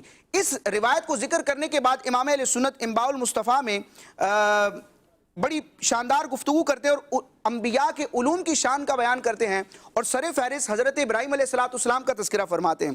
وہ الفاظ بڑے شاندار ہیں، ایمان افروز ہیں اور کفر سوز ہیں۔ اعلیٰ حضرت فرماتے ہیں اس حدیث سے روشن ہے کہ جو کچھ سماوات و ارض میں ہے، زمین و آسمان میں ہے، اور جو قیامت تک ہوگا اس سب کا علم اگلے انبیاء کرام علیہ السلام کو بھی عطا ہوا تھا، اور حضرت عزت جل جلالہ یعنی اللہ تبارک و تعالیٰ نے اس تمام ما کان و ما یکون کو اپنے محبوبوں کے پیش نظر فرما دیا۔ مثلا مشرق سے مغرب تک، سماک سے سمک تک، ارض سے فلک تک اس وقت جو کچھ ہو رہا ہے سیدنا ابراہیم خلیل اللہ علیہ الصلوۃ والتسلیم ہزارہا برس پہلے اس سب کو ایسا دیکھ رہے تھے گویا اس وقت ہر جگہ موجود ہے۔ اللہ اللہ، حضرت ابراہیم کے علوم کا عالم یہ ہے تو مصطفیٰ کریم علیہ السلام کے علوم کا عالم کیا ہوگا؟ سر عرش پر ہے تیری گزر، دل فرش پر ہے تیری نظر، ملکوت و ملک میں کوئی شے نہیں وہ جو تجھ پہ عیاں نہیں. سبحان اللہ. اچھا یہاں مشاہدات اور حق الیقین کی اور آپ بات کر رہے تھے, ایک اور واقعہ بھی تو ہوا کہ جو 4 پرندوں والا واقعہ تھا, اور اس میں بھی آپ کو یقین کہ گویا ایک طرح سے خوبصورت سی تلاش تھی اور آپ اس کو دیکھنا چاہتے تھے, وہ واقعہ بھی کچھ بیان کریں نا. یہ قرآن مجید برہان رشید نے اس کو بھی بیان کیا کہ حضرت ابراہیم علیہ السلام ایک مرتبہ سمندر کے قریب تھے, ساحل کے قریب تھے, تو آپ نے ایک منظر دیکھا کہ ایک مردہ ہے اور وہ ساحل پر موجود ہے. اب سمندر کی لہریں آتی ہیں تو مچھلیاں اور جو زمینی سمندری جو مخلوق ہوتی ہے وہ آتی اور اس مردے کے گوشت کو, اس کے جسم کو کھاتی ہے. جب پانی وہاں سے جاتا ہے تو جو چرند پرند ہیں, درندے ہیں, وہ اس کے گوشت کو کھاتے ہیں. پھر کچھ حصہ جو ہے اس کے مردے کے جسم کا وہ پرندے کھاتے ہیں. تو آپ کو ایک تعجب ہوا کہ قیامت کے دن رب تبارک و تعالیٰ سب کو زندہ فرمائے گا, اس مردے کو بھی زندہ فرمائے گا, لیکن اللہ تبارک و تعالیٰ ایسے شخص کو کس طرح زندہ فرمائے گا کہ اس کے جسم کے جو اجزاء ہیں وہ مختلف مخلوقات کے پیٹ میں چلے گئے. یعنی اتنے منتشر جو اجزاء ہیں یہ جمع کیسے ہوں گے. یہاں پر علماء نے بنیادی طور پر ذکر کیا کہ معاذ اللہ حضرت ابراہیم علیہ السلام کو اس معاملے میں شک نہیں تھا کہ رب تبارک و تعالیٰ مردے زندہ فرمائے گا یا نہیں فرمائے گا. وہی والی بات کہ آپ کو علم الیقین تھا, لیکن آپ علم الیقین سے آگے عین الیقین کے درجے میں پہنچنا چاہتے تھے. اور اس واقعے سے علماء نے یہ بھی درس دیا ہے, ذکر کیا ہے کہ علم میں اضافے کی کوشش کرنی چاہیے. مال میں اضافے کی جو کوشش ہوتی ہے جس کو حرص کہا جاتا ہے, اور وہ مذموم ہی ہوتی ہے عام طور پر, لیکن علم میں اضافے کی جو حرص ہے یہ بڑی شاندار ہے. تو حضرت ابراہیم علیہ السلام نے رب کی بارگاہ میں عرض کی کہ اے اللہ تو مردوں کو کس طرح زندہ فرمائے گا. تو رب تبارک و تعالیٰ سب کچھ جانتا تھا, لیکن یہ سوال فرمایا تاکہ سننے والوں پر یہ ظاہر ہو جائے کہ ابراہیم علیہ السلام رب کی بارگاہ میں یہ سوال کر کیوں رہے ہیں. تو رب نے فرمایا کہ اے ابراہیم کیا تم میں اس کا یقین نہیں ہے, تو تم اس پر ایمان نہیں رکھتے. تو حضرت ابراہیم علیہ السلام نے عرض کی کہ میں یقین رکھتا ہوں, لیکن اپنی آنکھوں سے بھی مشاہدہ کرنا چاہتا ہوں تاکہ میرا دل بھی اطمینان پائے, ایمان کی جو کیفیت ہے اس میں اضافے کے لیے. تو رب تبارک و تعالیٰ نے حضرت ابراہیم علیہ السلام کو حکم دیا کہ آپ 4 پرندے پالیں. پالنے کی حکمت کیا ہے کہ اگر ایک دم سے پرندے لے کر یہ کام کر دیا جاتا تو ہو سکتا تھا کہ ابراہیم علیہ السلام کو یہ شبہ ہوتا کہ جو پرندے میں نے ذبح کیے تھے یہ وہ نہیں ہیں, کوئی اور ہیں. پالنے کی حکمت یہ بیان کی گئی تاکہ آپ اچھی طرح انہیں پہچان لیں. اور مختلف اقوال ہیں کہ وہ کون سے پرندے تھے. قبلہ مفتی قاسم صاحب نے جو قول ذکر کیا ہے, مور, مرغ, کبوتر اور کوا, یہ 4 پرندے آپ نے پالے اور رب تبارک و تعالیٰ کے حکم سے ان کو آپ نے ذبح کیا. ان 4 پرندوں کے سر آپ نے اپنے پاس رکھے اور ان کے گوشت اور ان کے پر وغیرہ سب کو ایک قیمہ بنا کر اور مختلف پہاڑوں پر جا کر رکھ دیا. اب رب تبارک و تعالیٰ کے حکم سے حضرت ابراہیم علیہ السلام نے ان جو مختلف اجزاء تھے ان کو پکارا. یعنی قرآن مجید میں الفاظ ہیں, رب تبارک و تعالیٰ نے خود یہ تعلیم ارشاد فرمائی, ثم ادعوہن, پھر انہیں پکارو. یہاں سے اب میں ساتھ ہی نکات ذکر کرتا جاؤں. علماء نے یہ بھی ذکر کیا کہ دیکھیں ابراہیم علیہ السلام کن کو پکار رہے ہیں, وہ جو مر چکے ہیں. پکار اللہ کے نبی رہے ہیں اور حکم کون دے رہا ہے, رب تبارک و تعالیٰ. قرآن میں حکم آ رہا ہے. تو جو مر چکے ہیں ان کو پکارنا یہ نبی علیہ السلام کی ایک ادا ہے, رب کا حکم ہے. تو جن کو مسلمان پکارتے ہیں, نبی پاک علیہ السلام ہوں, انبیاء ہوں, اولیاء ہوں, یہ تو زندہ ہیں, یہ تو ایک جہان سے دوسرے جہان کی طرف منتقل ہوئے ہیں. تو جب مردوں کو پکارنا یہ ایمان کے منافی نہیں ہے جس کو قرآن میں بیان کیا گیا, تو مسلمان جن کو پکارتے ہیں وہ تو حیات ہیں.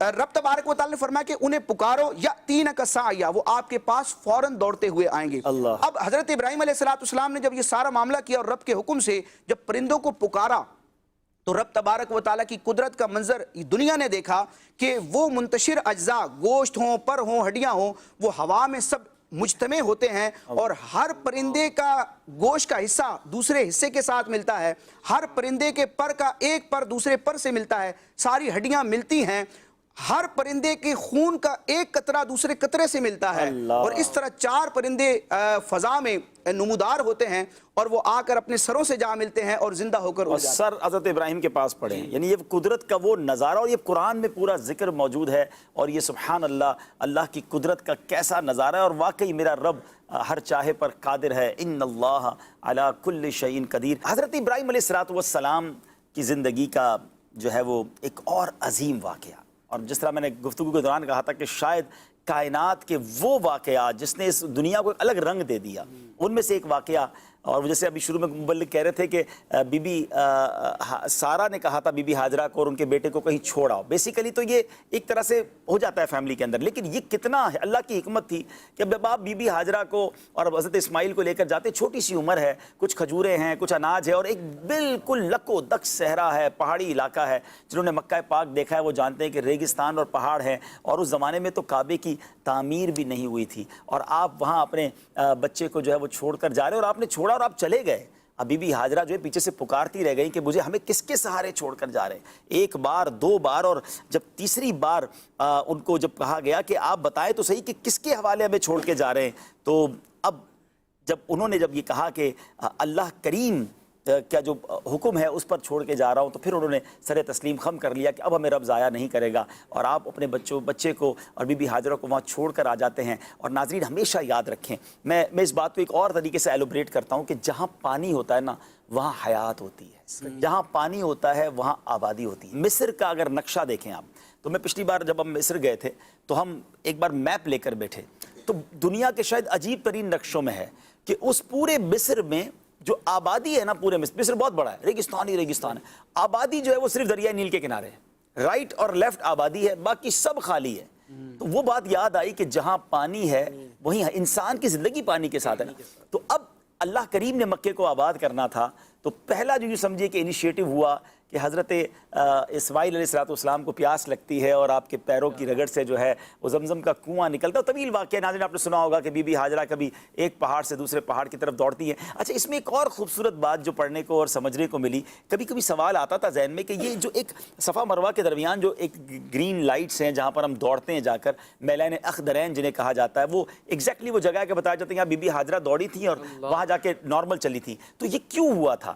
تو بتایا جاتا ہے کہ جتنی جگہ وہ آپ چلتی تھی نا تو آپ اپنے بیٹے کو دیکھتی بھی جاتی تھی, تو ایک جگہ پہاڑ آ جاتا تھا بیچ میں جس سے بیٹا نظر نہیں آتا تھا, تو وہ ماں کو جب بچہ نظر نہیں آتا اب دوڑتی تھی, اور جیسے ہی دوڑ کر وہ پہاڑ یا وہ جو ٹیلا تھا وہ ختم ہوتا تھا تو آپ کو بیٹا نظر آنے لگتا, آپ نارمل چلتی تھی. تو ایگزیکٹلی وہ قدم جو آپ نے تیز چلے, آج حاجیوں کے لیے وہاں تیز چلنا ہے, وہاں دوڑنا ہے, جہاں آپ نے نارمل چال چلی وہاں نارمل چلنا ہے. اللہ اکبر. لوگ کہتے ہیں اللہ والوں کی یاد کیوں مناتے ہو, اللہ والوں کی ادائیں کیوں کرتے ہو؟ ارے یہ تو پورا حج, اگر اس کو کبھی اور سلسلہ کریں گے کہ each and every step of حج اگر ہم دیکھیں تو عقل یہ کہتی ہے کہ کعبہ سامنے موجود ہے, کعبے کا طواف کرو, یہ صفا مروہ کے درمیان دوڑنا اور جناب چلنا کیوں ہے؟ تو اللہ کو اس ماں کی ادا ایسی پسند آئی کہ یہ صفا مروہ کی جو سعی ہے ہر عمرے کے لیے واجب, ہر حج کے لیے ضروری قرار دے دی گئی, اور سبحان اللہ اس ماں کی یاد ساری دنیا مناتی ہے. تو اب زمزم جو ہے اس کی ابتدا ہوئی تو پھر کچھ قبیلے کے لوگ قریب سے گزرے, انہوں نے ریکویسٹ کی بی بی ہاجرہ سے ہم یہاں رہ جائیں. تو اب گویا یہ آبادی کا جو ہے وہ اسٹارٹ اپ ہوتا ہے, اور پھر وہ وقت آتا ہے کہ جب حضرت ابراہیم علیہ السلام کو حکم دیا جاتا ہے کہ کعبے کی تعمیر کرو, کیونکہ اس سے پہلے کعبہ حضرت آدم علیہ السلام نے بنایا تھا مگر وہ طوفان نوح کے وقت اس کو اٹھا لیا گیا تھا. تو ایگزیکٹلی وہ ڈائمنشن آپ کو نہیں پتا تھی. اب دنیا میں تو بڑا آسان ہو گیا, سائٹ پلان بنتا ہے ناظرین, گوگل لوکیشن بھیج دی جاتی ہے کہ بھائی یہ جگہ ہے, اس کی یہ ڈائمنشن ہے, یا ذرا بنیادیں رکھیں اور بنا لے. یہ بات ہے ہزاروں سال پہلے کیا خوبصورت ڈائریکشن بنائی گئی تھی کہ اللہ کریم نے, روایتوں میں آتا ہے, ایک بادل بھیجا کہ اس بادل کے سائے میں, یعنی یہ بادل جتنا سایہ کر رہا ہے ایگزیکٹلی وہی ڈائمنشن ہے, وہی چوڑائی اور لمبائی ہے کعبے کی. حضرت ابراہیم اس بادل کے سائے میں کھڑے ہو گئے اور اب کعبے کی تعمیر شروع کی جاتی ہے. ناظرین دنیا کا دستور ہے, آپ بھی جب جنہوں نے کعبہ دیکھا انہیں پتا کہ بہت اونچی عمارت ہے. آج دنیا میں اونچی عمارت بنانے کے لیے آپ کو لفٹ کی حاجت ہوتی ہے, آپ کو ایگزیویٹر چاہیے ہوتا ہے. اس زمانے میں اتنی اونچی عمارت کیسے بنائی گئی؟ آپ ایک پتھر پر کھڑے ہو گئے, حضرت اسماعیل پتھر پکڑاتے جاتے, آپ پتھر رکھتے جاتے. کتابوں میں لکھا کہ یہ پتھر جیسے جیسے کعبے کی عمارت اونچی ہوتی جاتی نا, یہ مقام ابراہیم بھی اونچا ہوتا جاتا. یہ لفٹ کا کام کرتا تھا. جب اونچے پتھر رکھ دیے جاتے یہ واپس پتھر نیچے آ جاتا تھا اور یہ کعبے کی تعمیر ہو رہی ہے. اللہ اکبر. پھر اس جگہ پر سبحان اللہ, اس مقام ابراہیم کے بارے میں اگر ہم بات کریں, قرآن کہتا ہے وَاتَّخِذُوا مِن مَقَامِ إِبْرَاهِيمَ مُصَلًّى, اور ابراہیم کے کھڑے ہونے کی جگہ کو اپنی سجدہ گاہ بنا لو, نماز پڑھنے کا مقام, اور اس کا ذکر ہے قرآن میں. تو حضرت ابراہیم کے قدم جہاں لگ جائیں, علماء کہتے ہیں وہ اتنی مقدس جگہ ہو جائے جہاں خود سرور کائنات موجود ہوں. اس مدینے کا اور اس مزار مقدس کا عالم کیا ہوگا, وہاں رحمتوں کا عالم کیا ہوگا. بہرحال یہاں ایک اور بڑی ایمان افروز بات, جب کعبے کی تعمیر ہو گئی تو حضرت ابراہیم علیہ السلام کو یہ حکم دیا گیا کہ اب لوگوں کو حج کے لیے بلاؤ. آپ نے کہا مولا میری آواز کہاں لوگوں تک پہنچے گی، کیونکہ آپ مکے میں تھے جب ویسے ہی لوگ نہیں تھے اور آواز پہنچانے کا حکم ساری دنیا میں دیا گیا تھا. آج ہم یہاں مدنی چل کے اسٹوڈیو میں بیٹھے ہیں، ہو سکتا ہے دنیا کے 30 40 50 ملکوں میں آپ ہمیں سن رہے ہوں. اس وقت تو یہ سیٹلائٹ نظام نہیں تھا، سبحان اللہ، مگر کیسا روحانی نظام یوز کیا گیا. اللہ کریم کی طرف سے حکم دیا گیا ابراہیم تمہارا کام آواز لگانا ہے، پہنچانا ہمارا کام ہے. آپ کوہ صفا پر چڑھ گئے، آپ نے لوگوں کو حج کے لیے بلایا اور سبحان اللہ روایتوں میں مضمون ملتا ہے کہ اس وقت دنیا بھر میں آپ کی آواز پہنچی. گویا یہ آواز پہنچائی گئی صرف انسانوں نے نہیں، چرند پرند نے، بلکہ ماں کے پیٹ میں جو بچے تھے انہوں نے بھی جواب دیا، باپ کی پشتوں میں بھی جو ہونے والی اولاد تھی انہوں نے جواب دیا، عالم ارواح میں جو تھے انہوں نے جواب دیا اور لبیک پڑھی. علماء کہتے ہیں اس وقت حضرت ابراہیم علیہ السلام کی اس آفر پر، اس ندا پر جس نے لبیک پڑھی تھی اس کو حج کی سعادت ملے گی. اور جس نے جتنی بار لبیک کہا تھا، اللہ اکبر، جس نے جتنی بار اس وقت لبیک کہا تھا اسے اتنی بار حج کی سعادت ملے گی. سبحان اللہ. اے حاجیوں تمہیں مبارک ہو، کتنے خوش نصیب ہو کہ تمہاری روحوں نے اس وقت حضرت ابراہیم کو لبیک کہا تھا، اور جس نے زیادہ بار لبیک کہا اسے زیادہ بار حج کی سعادت ملی. ہم اللہ سے دعا کرتے ہیں کہ ابھی ہماری کچھ اور لبیک بھی باقی ہوں اور ہمیں پھر یہ موقع ملے، ہم بار بار حج کو جائیں اور وہ شرف پائیں. لبیک کی بات ہو رہی ہے تو ایک شعر نعت خواں سے سن لیتے ہیں. فضا میں لبیک کی صدائیں، فضا میں لبیک کی صدائیں، ظفر شارش گونجتی ہے، ہر ایک قربان ہو رہا ہے، زباں پہ یہ کس کا نام آیا، ہر ایک قربان ہو رہا ہے، زباں پہ یہ کس کا نام آیا. سبحان اللہ. تو یہ کعبے کی تعمیر اور پھر اس کے بعد جو آپ نے سبحان اللہ کعبے کی تعمیر کے بعد جو انہوں نے دعائیں کی مکے کے لیے، جو حضرت ابراہیم کی دعائیں ہیں، اللہ اکبر. اور یہ کیسی مقبول دعائیں ہیں ناظرین. یہ جیسے جیسے یوں سمجھیے کہ دعا آپ کرتے رہے ایسا لگتا ہے کہ وہ ساری دعائیں کیسی مقبول ہوئی ہیں کہ ہم سنیں تو ایمان تازہ ہو جاتا ہے. میں چاہتا ہوں وہ دعائیں ہم ذرا سنیں کہ جب آپ نے دعائیں کی اللہ کریم کی بارگاہ میں کہ اے اللہ یعنی آپ نے یہاں پر اللہ سے عرض کیا کہ اس شہر کو آباد کر دے، اس کی جو ہے وہ پھلوں میں برکت ڈال دے، تو وہ کیسی دعائیں قبول ہوئی ہیں. پہلی دعا آپ کرتے ہیں رب اجعل ھذا بلدا آمنا وارزق اہلہ من الثمرات من آمن منہم باللہ والیوم الآخر. اے میرے رب اس شہر کو امن والا بنا دے اور اس میں رہنے والے جو اللہ اور آخرت کے دن پر ایمان رکھتے ہیں انہیں مختلف پھلوں کا رزق عطا فرما. دنیا دیکھ رہی ہے کون سا پھل ہے جو ہر وقت مکے میں ہر وقت ہر پھل ملتا ہے. پھر آپ نے دعا کی، آگے جا کے آپ دعا کرتے ہیں کہ ایک اور دعا بڑی خوبصورت ہے کہ رب اجعل ھذا البلد آمنا واجنبنی وبنی ان نعبد الاصنام رب انہن اضللن کثیرا من الناس فمن تبعنی فانہ منی ومن عصانی فانک غفور رحیم. اے میرے رب میرے اس شہر کو امن والا بنا دے اور مجھے اور میرے بیٹوں کو بتوں کی عبادت کرنے سے بچائے رکھ. اے میرے رب بے شک بتوں نے بہت سے لوگوں کو گمراہ کر دیا، تو جو میرے پیچھے چلے تو بے شک وہ میرا ہے، اور جو میری نافرمانی کرے تو بے شک تو بخشنے والا مہربان ہے. اللہ نے مکے کو امن والا بھی بنا دیا، اسے ویران ہونے سے محفوظ بھی فرما دیا، اور کوئی بھی اس مقدس شہر کو ویران کرنے پر قادر نہ ہو سکا. اور پھر وہ بڑی خوبصورت دعا رب اجعلنی مقیم الصلاۃ ومن ذریتی ربنا وتقبل دعاء ربنا اغفر لی ولوالدی وللمؤمنین یوم یقوم الحساب.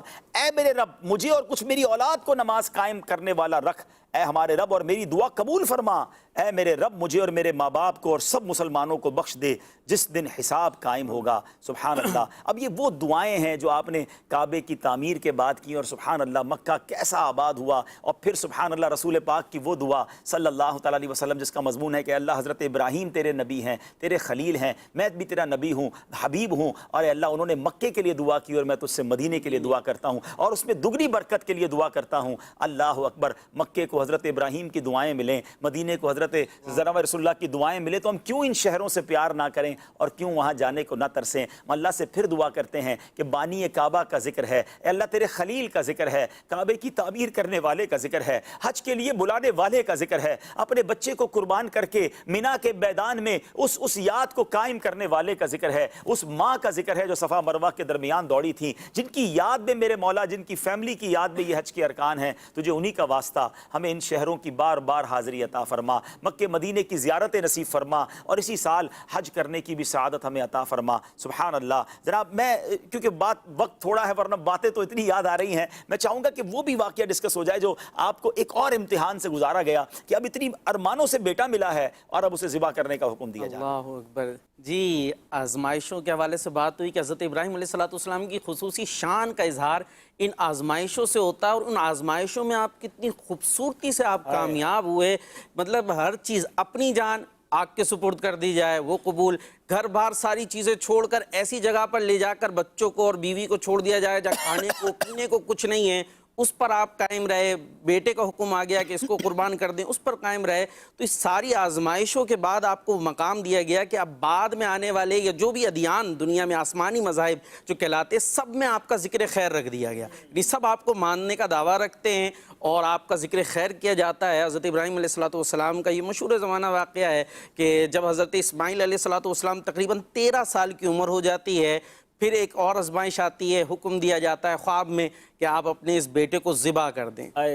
جو حکم ہوتا ہے رب العالمین کا، وہ اس کو پورا کرنے کے لیے حضرت ابراہیم علیہ السلام تیار ہو جاتے ہیں، اور پھر وہ تفصیل سے پورا بیان کیا گیا کہ اپنی زوجہ کو حکم دیتے ہیں کہ ان کو میں نے اپنے ساتھ لے کر جانا ہے، دعوت اللہ کی طرف لے کر جانا ہے، اللہ کی طرف دعوت ہے، وہاں لے کر جانا ہے، اسے تیار کر دو۔ وہ خوبصورتی سے تیار کرتی ہیں، آپ انہیں لے کر روانہ ہوتے، ساتھ میں چھری اور جو ہے وہ رسی بھی ساتھ لے لیتے ہیں۔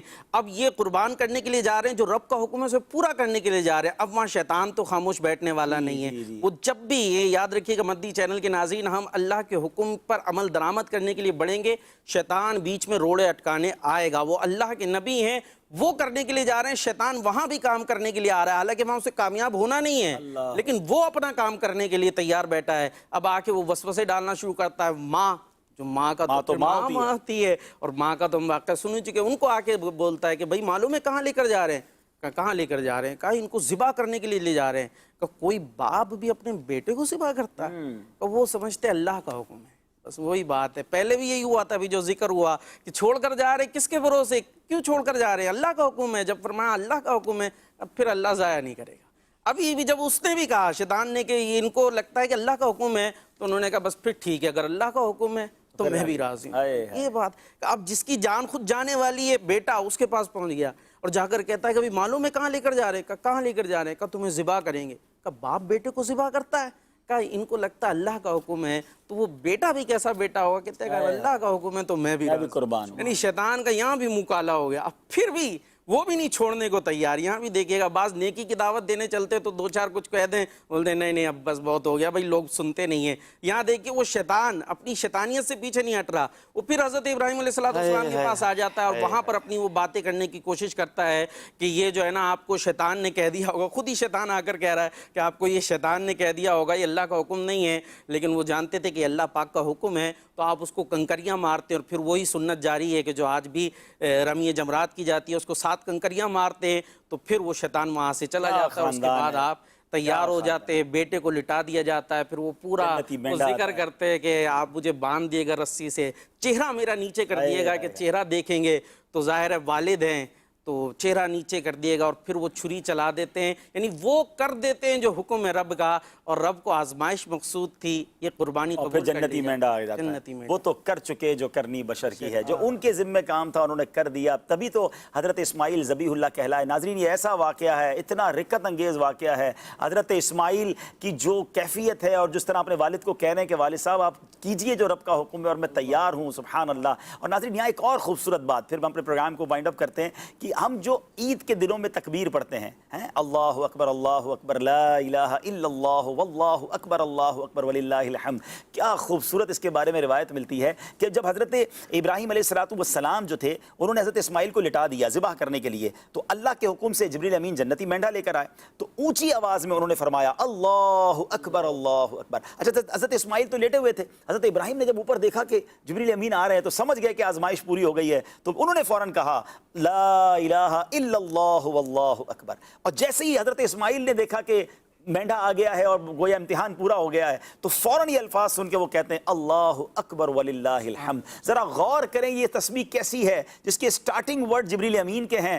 درمیانی الفاظ حضرت ابراہیم کے ہیں اور آخری الفاظ جو حضرت اسماعیل کے ہیں۔ جو منظر اس وقت آپ دیکھ رہے ہیں ناظرین، یہ وہ خاص مقام ہے، مینا کے قریب یہ مقام ہے جہاں جنتی مینڈھا لایا گیا تھا اور یہاں ایک یادگار بنی ہوئی ہے۔ اللہ اکبر، یہ کیسا منظر ہوگا کہ باپ اللہ کی رضا کے لیے بیٹے کو ذبح کر رہا ہے اور بیٹا بھی راضی ہے، اس کی بچے کی ماں بھی راضی ہے۔ آج ماں باپ چھوٹی سی قربانی دینے کے لیے تیار نہیں ہوتے، بچے کو نیکی کی طرف بھیجنے کے لیے تیار نہیں ہوتے۔ اللہ کرے کہ اس عظیم خاندان سے ہم صبر سیکھیں، اس عظیم خاندان سے اللہ کی رضا پر راضی رہنا سیکھیں، اس عظیم خاندان سے قربانی دینا سیکھیں۔ اللہ تربت سیدنا ابراہیم علیہ السلام، ان کی اولاد، ان کی آل، جتنے ان کے خاندان کے افراد ہیں ایمان والے، اللہ ان سب پر رحمتوں کا نزول فرمائے اور ان کے صدقے ہماری بے حساب مغفرت فرمائے۔ One of the amazing personality, اور یقین کریں جب ان کی باتیں سنتے ہیں تو ان سے اور محبت میں اضافہ ہو جاتا ہے۔ اور یاد رہے کہ حضرت ابراہیم علیہ السلام کا یوں سمجھے کہ نبی پاک سے انٹریکشن بھی بہت خوبصورت، معراج کی رات جو 7ویں آسمان پہ میرے آقا علیہ السلام کی ان سے ملاقات ہوئی، اور سبحان اللہ، اللہ کرے کہ قیامت کے دن اور جنت میں ان کا دیدار بھی ہمیں نصیب ہو۔ صلو علی الحبیب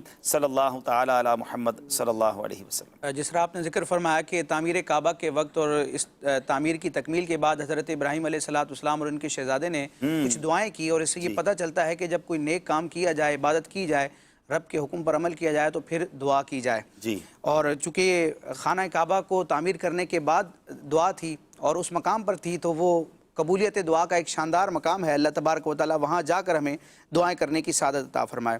حضرت ابراہیم علیہ السلام نے رب کی بارگاہ میں جو دعا کی، جس کو رب تبارک و تعالی نے قرآن مجید میں بھی ذکر فرمایا، آپ نے عرض کی رب کی بارگاہ میں ربنا تقبل منا انک انت السمیع العلیم، اس کا ترجمہ ہے اے ہمارے رب ہم سے قبول فرما، بے شک تو ہی سننے والا جاننے والا ہے۔ یعنی نیک عمل کر کے اس کی قبولیت کی دعا کرنا یہ انبیاء کرام کی سنت ہے، اور رب تبارک و تعالیٰ کی بارگاہ میں بندے کا عمل قبول ہو جانا یہ رب تبارک و تعالیٰ کا بہت بڑا فضل ہے۔ واہ واہ واہ، بڑی خوبصورت دعا ہے، اور یہ نیک اعمال کرنے کے بعد مطلب بندہ نیکی کر کے پھولے نہیں بلکہ کہے اللہ تو قبول کر لے، بس تو قبول کر لے گا تو پھر یہ قبول ہمارے لیے مغفرت کا ذریعہ بنے گی۔ ہم یہ کہیں کہ میں نے یہ کیا، ہم نے کچھ نہیں کیا، اگر توفیق بھی دی ہے تو رب نے دی۔ ہم اللہ سے اس سلسلے کے لیے بھی دعا کرتے ہیں کہ ربنا تقبل منا انک انت السمیع العلیم، اللہ قبول فرما لے اور ہماری مغفرت کا ذریعہ اسے بنا دے۔ ایک بہت ایمان افروز حدیث مسلم شریف کی ہے کہ نبی پاک علیہ السلام کے بارے میں آتا ہے، پیارے آقا علیہ السلام کو 3 دعاؤں کا اختیار دیا گیا۔ پیارے آقا علیہ السلام نے 2 بار پتہ ہے کیا دعا کر لی ہے؟ اے اللہ میری امت کو بخش دے، اے اللہ میری امت کو بخش دے۔ دونوں بار اے امتیوں ہمیں یاد کیا ہے، اور فرمایا کہ میں نے تیسری دعا کو اس دن کے لیے مؤخر کر دیا ہے، ڈیلے کر دیا ہے جس دن ساری مخلوق میری طرف راغب ہوگی، یہاں تک کہ حضرت ابراہیم علیہ السلام بھی، یعنی حضرت ابراہیم علیہ السلام کو بھی نبی پاک کی بروز قیامت حاجت ہوگی۔ تو اس سے معلوم ہوا کہ روز قیامت حضرت ابراہیم علیہ السلام سمیت ساری مخلوق سید المرسلین علیہ السلام کی حاجت مند ہوگی۔ جبھی تو بریلی کے تاجدار کہتے ہیں نا، لا ورب العرش جس کو جو ملا ان سے ملا، بٹتی ہے کونین میں نعمت رسول اللہ کی، وہ جہنم میں گیا جو ان سے مستغنی ہوا، ہے خلیل اللہ کو حاجت رسول اللہ کی۔ اللہ اس دعا میں بھی، قیامت کی اس عظیم محفل میں بھی ہمیں حصہ عطا فرمائے۔ کیسے کریم آقا ہے، 3 دعائیں ملی، وہ ساری دعائیں گویا امت ہی کے لیے ہیں۔ اللہ نبی پاک کے صدقے ہمارے گناہوں کو معاف فرمائے۔ ناظرین بدری چینل دیکھتے رہیے، اور امید کرتا ہوں کہ آج بہت کچھ ہم نے بھی سیکھا، آپ نے بھی سیکھا ہوگا، اور انشاءاللہ عمل کرنے کی بھی کوشش کریں گے۔ صلو علی الحبیب صلی اللہ تعالی علی محمد صلی اللہ علیہ وسلم۔